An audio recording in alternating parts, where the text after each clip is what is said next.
management of epilepsy in females and the role of levetiracetam in the management of epilepsy in females.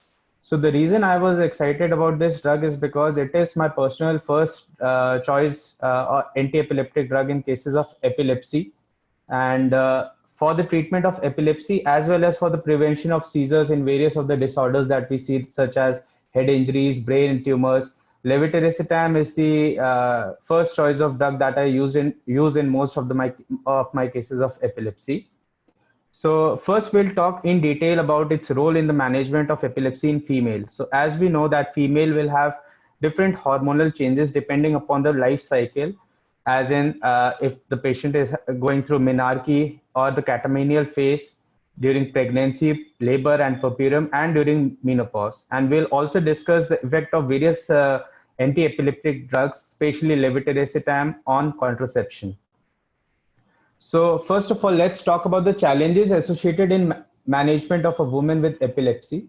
So as we know, epilepsy is a highly prevalent neurological disorder which is present in approximately 1% of the population.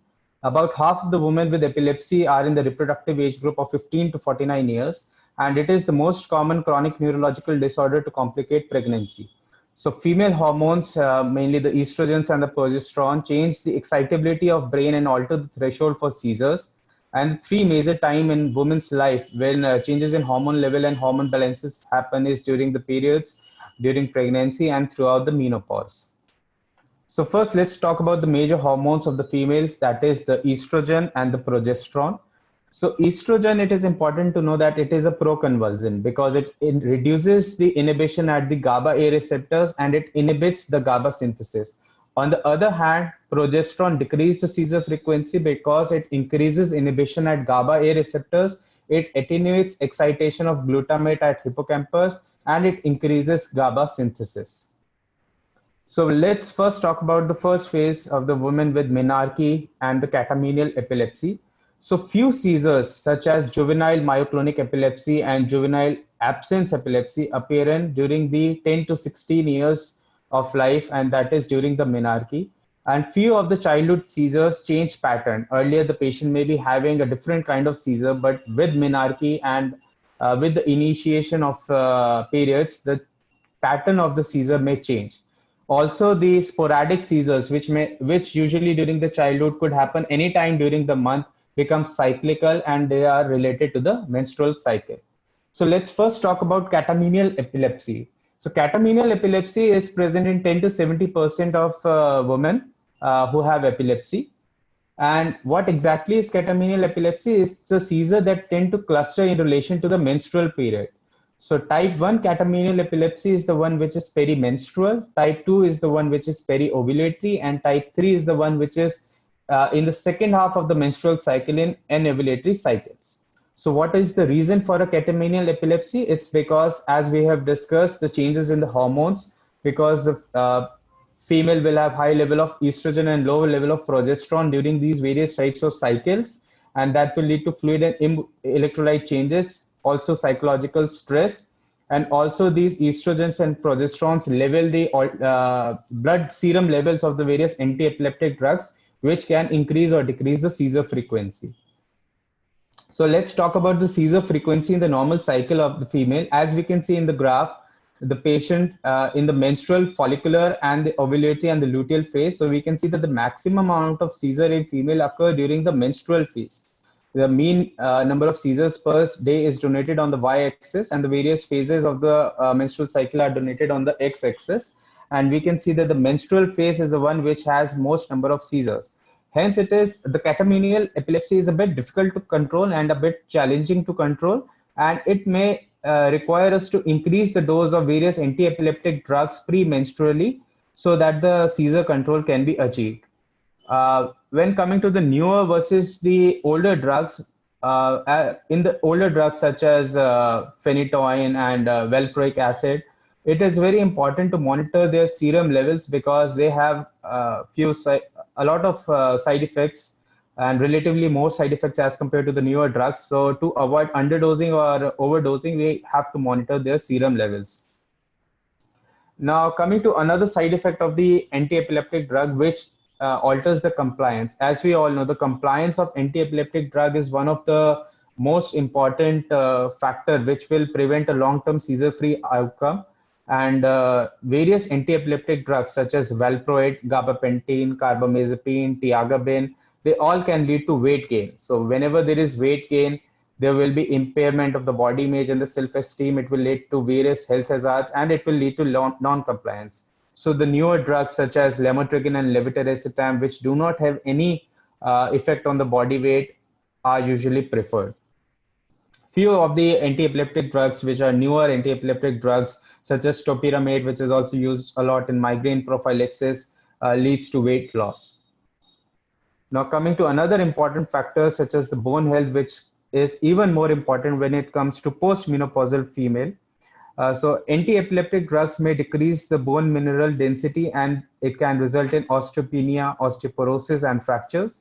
So women with epilepsy, as I said, especially the postmenopausal women, are more prone to develop these issues with the following anti-epileptic drugs such as phenytoin, phenobarbital, valproic acid, carbamazepine, and oxcarbazepine. Now coming to the next issue with female, the fertility and the maternal mortality.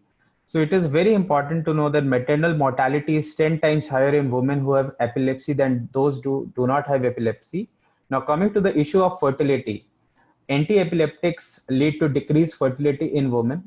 If a patient is on a single anti-epileptic drug, it has been found to have 32% chance of infertility. If the females are on two anti-epileptic drugs, they have a 41% chance of infertility. And if a female patient is on three or more anti-epileptic drugs, there is a 60% chance of failure to conceive. So as we have mentioned in the various studies, it can be seen that in a study of 385 women who were trying to get pregnant, only 62% could conceive successfully among the women who were taking single anti-epileptic drug. So other issue of contraception in women with epilepsy. So the various anti-epileptics are enzyme-inducing drugs. That is, they lead to induction of the hepatic cytochrome P450 enzyme, especially drugs such as phenytoin and phenobarbital, carbamazepine, and they will increase the rate of metabolism of both the estrogen and progesterone, which are the main hormones. So they can lead to failure of the contraceptive pill with AED, and it is very important to know that to explain the patient who are on oral contraceptive pill and who are on such medications, especially the older anti-epileptic drugs such as phenytoin and phenobarbital, that they may have some failure of oral contraceptive pills also. And talking about the newer anti-epileptic drugs such as levetiracetam, which is the topic today, it does not alter the levels of estrogen or progesterone, so it does not change the efficacy of oral contraceptive pills. So coming to the effects of hormonal contraception and the newer anti-epileptics, as we talked about levetiracetam earlier. So levetiracetam has no effect on the serum levels of ethinyl estradiol or the progesterones. Other anti-epileptics such as zonisamide, lacosamide are also similar and have no effect on oral contraceptive pills. So as I had mentioned, levetiracetam does not affect the pharmacokinetics of an oral contraceptive containing ethinyl estradiol or levonorgestrel. And on the basis of serum progesterone and LH levels, it does not affect the contraceptive efficacy. And even in the newer contraceptive pills, there are a few medicines who change the level of oral contraception. So I feel that levetiracetam is one of the safest drugs which can be taken in this context. Now coming to the next issue, which is fetal malformation. One of the major side effects of anti-epileptic drug in a pregnant female are the risk of congenital malformation of the fetus, the MCMs, or the major congenital malformation. So this was a study which was done in Kerala regarding the malformation risk of anti-epileptic drug exposure during pregnancy in women with epilepsy. So they found out the various type of disorders which can be seen, the congenital disorders which can be seen in the fetus, namely the cardiovascular, which are one of the most common ones, like the tetralogy of Fallot, the atrial and the ventricular septal defects, patent ductus arteriosus, and the various craniofacial, skeletal, CNS, and GIT disorders. And it is also very important to note that most of the serious teratogenic effects of these anti-epileptics will occur during the first trimester, the first 2.5 to 3 months of gestation, and changing medication before or during the third trimester. That is during when the patient is trying to conceive, and during the first trimester, it is very important to switch from the drugs which are known to cause a lot of congenital malformation and switch to a relatively safer drug. The cleft lip and palate occurs with exposure before 5 to 10 weeks, and congenital heart defects usually occur before exposure before 6 weeks. So this is one of the graph which is showing the increase in the incidence and prevalence of the major congenital malformations with the anti-epileptic drug monotherapy. So the normal incidence in the general population who are not taking any drug is 2.3%, and the incidence of congenital malformation is 2.6% in women who have epilepsy but who are not taking any anti-epileptic drugs. But we can see that as the patient starts taking single anti-epileptic drug, the incidence of major congenital malformation increases a lot, from 8% to 3.3% in various studies, but there is a definite increase in all of the studies. So polytherapy is associated with greater percentage of fetal malformation as compared to monotherapy, and exposure to anti-epileptic drug was associated with greater percentage of malformation as compared to the non-exposed group. So as I had mentioned in the graph previously, in the general population, the risk of congenital malformation is approximately 2.3%, and with a single anti-epileptic drug, it increases to 6%, and with polytherapy drug in the first trimester, it usually increases to 10%. Now, coming to the two drugs who are considered relatively safe, I mean, all the drugs, all the anti-epileptic drugs can have some effect on the fetus, but since we have to give anti-epileptic drugs, we have to choose the lesser of the two evils. So it is better to consider drugs who are relatively safe and who are not a category X drug. So two of the newer anti-epileptic drugs who are relatively safe are levetiracetam and lamotrigine. So levetiracetam, which I personally use as a drug of choice in patients, in females who are pregnant, and usually in the long-term follow-up, we see that the percentage of congenital malformation is comparable to that of the general population, and it is not substantially increased as compared to phenytoin or valproic acid. So there are the various studies from North America, UK, Australia, and various other regions comparing the incidence of major congenital malformations after exposure to levetiracetam as monotherapy. So we can see that the percentage of major congenital malformations range from 0% to 2.4%. So basically, the percentage was 2.4%, and in the general population, it is 2.3%. So there is not a substantial increase in major congenital malformations in patients.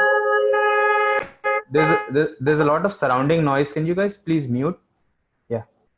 So there is not a major increase in major congenital malformations in the patients who are using levetiracetam as monotherapy.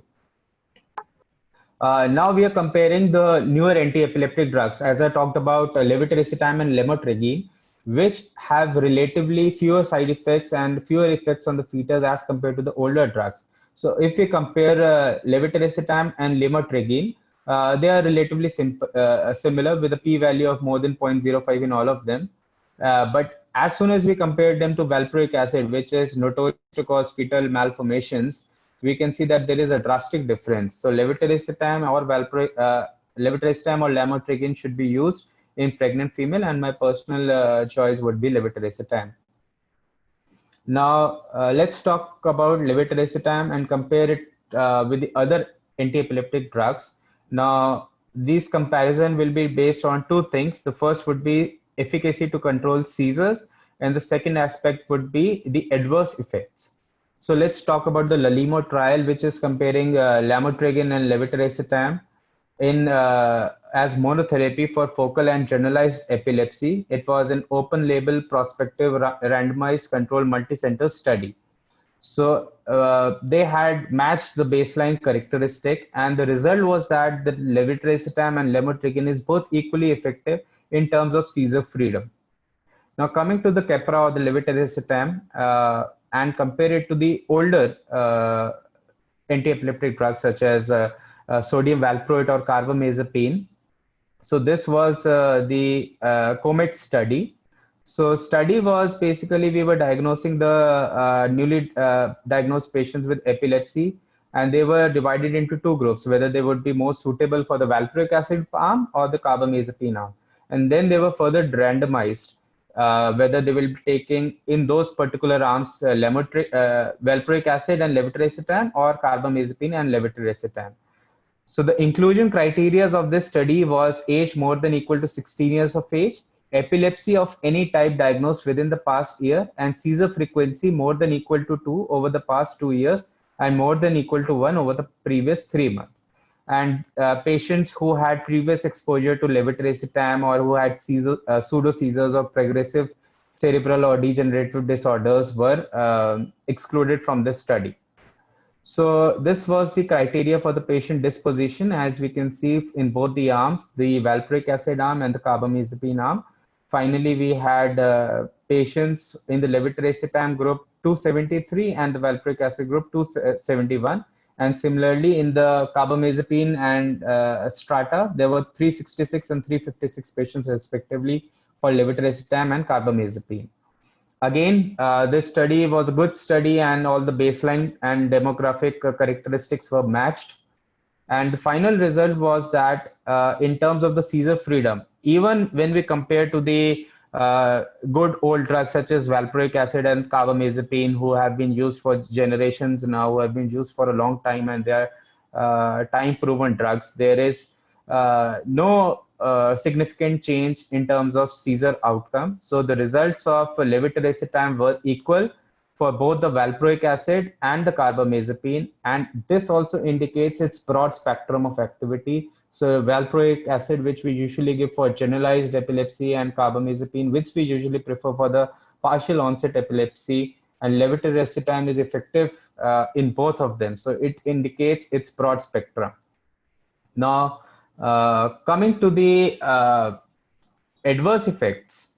Let's talk about the adverse effects of levetiracetam as compared to the standard anti-epileptic drugs such as valproic acid and carbamazepine. So as we can see that the percentage of side effects of levetiracetam or the newer drug is much less as compared to valproic acid and carbamazepine, who have relatively side effects.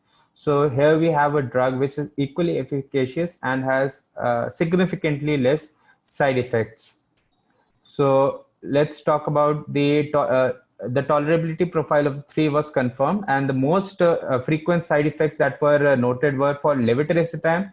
The most common side effect was somnolence and depression. For valproic acid, the most common side effect was increased weight, tremor, and alopecia. And for the carbamazepine group, the most frequent side effects were headache, fatigue, dizziness, and rash. So to summarize, drug-related serious adverse effects were more common in the carbamazepine group as compared to the levetiracetam group.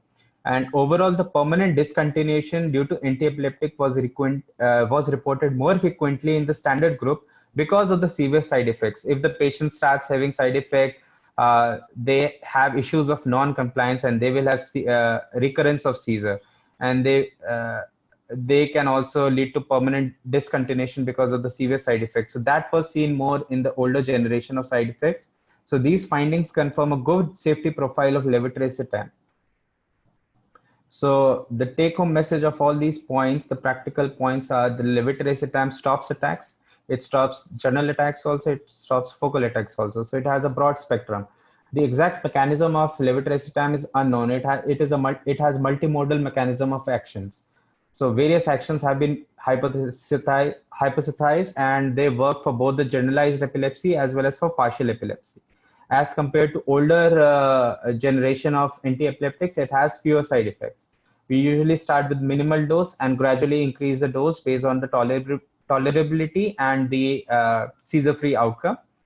Usually we prescribe in seizure disorder, we prescribe the dosage for 2 years from last attack. and we start weaning off, and we slowly wean off for 6 months if the patient is seizure free for 2 years. Now, talking about a different controversial issue of generic anti-epileptic drugs versus the branded one. So this is a topic of hot debate in various countries, and FDA especially has tightened the standards for generic anti-epileptic drugs because there have been increases of recurrence of seizures and increased seizures in patients who are taking generic medications. So there was an American Epilepsy Society 65th meeting in 2011, and patients receiving levetiracetam or lamotrigine had the highest switchback rate from generic to brand name products.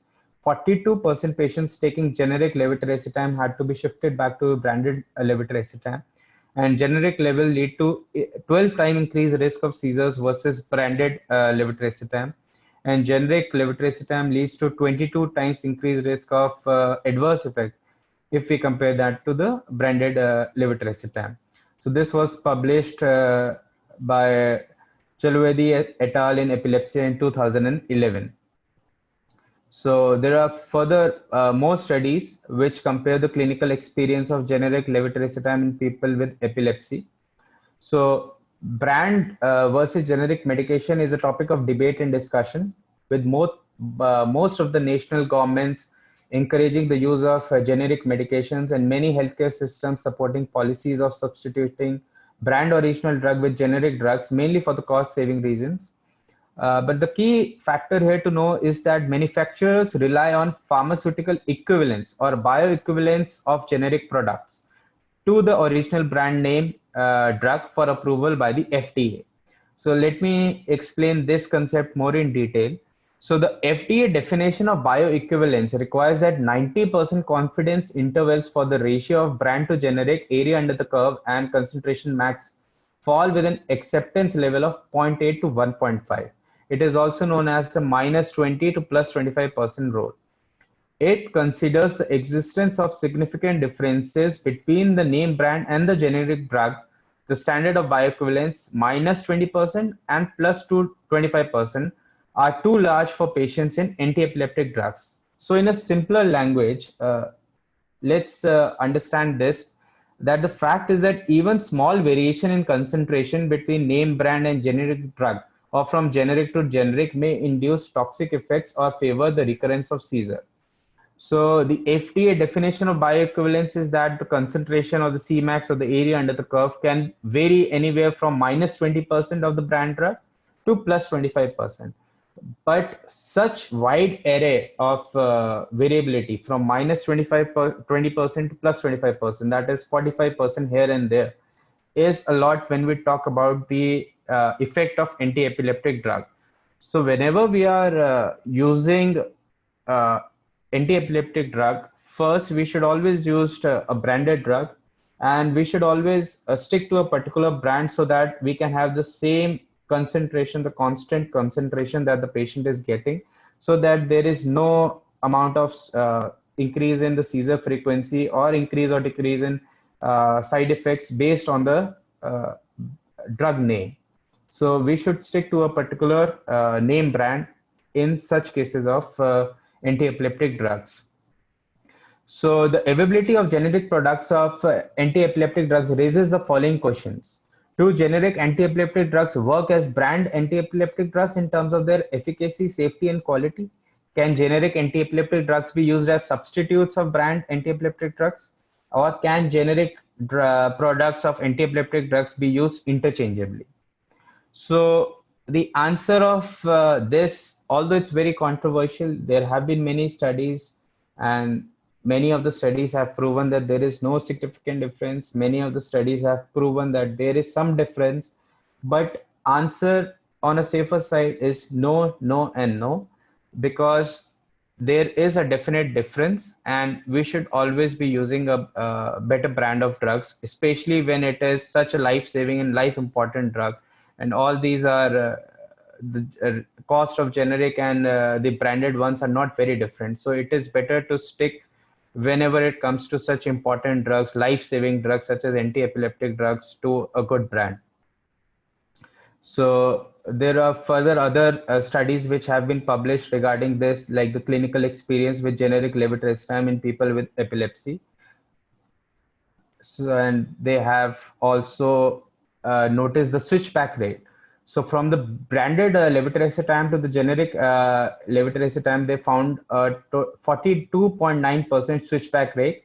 And the reason for switchback was increased seizure frequency on generic formulation. There was a 19.6% increase in seizure frequency, and there were increased amount of adverse effects that were not experienced by branded levetiracetam, and the increase in the adverse effects was 3.3%. And now analyzing the reasons for switchbacks.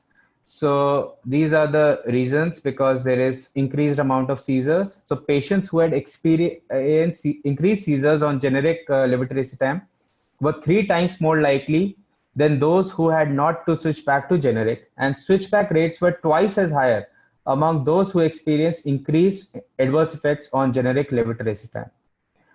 Proportion of patients experiencing increased seizures on generic levetiracetam was significantly greater than the proportion experiencing increased seizures on Keppra.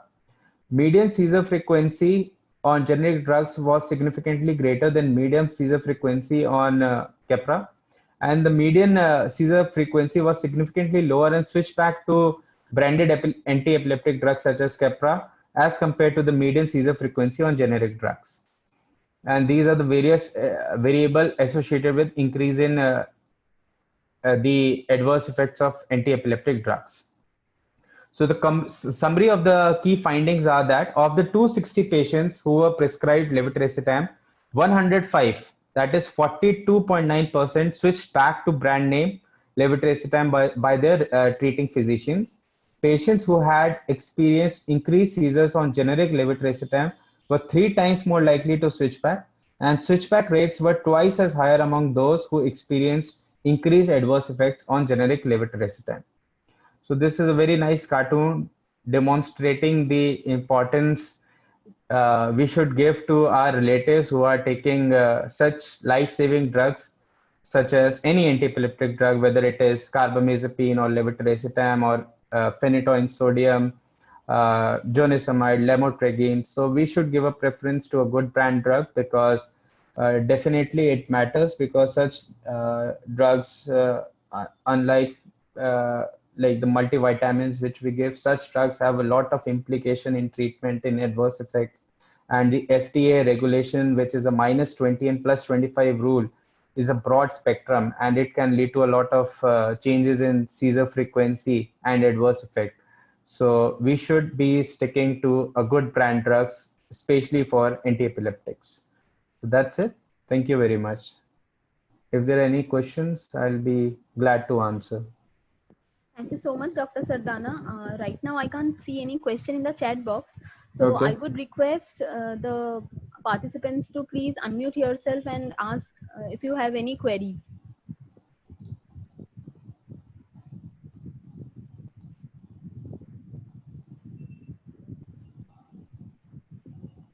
It was a relatively straightforward talk, so I don't think there are any questions. In that case, maybe we can conclude the session. Yeah, sure. Right. So thank you so much, everyone, for joining in today. It was Okay. a really good discussion. Thank you so much, Dr. Sardana. Yeah. And thank you so much, others also. Please be safe in this Corona era. Very good. Good evening.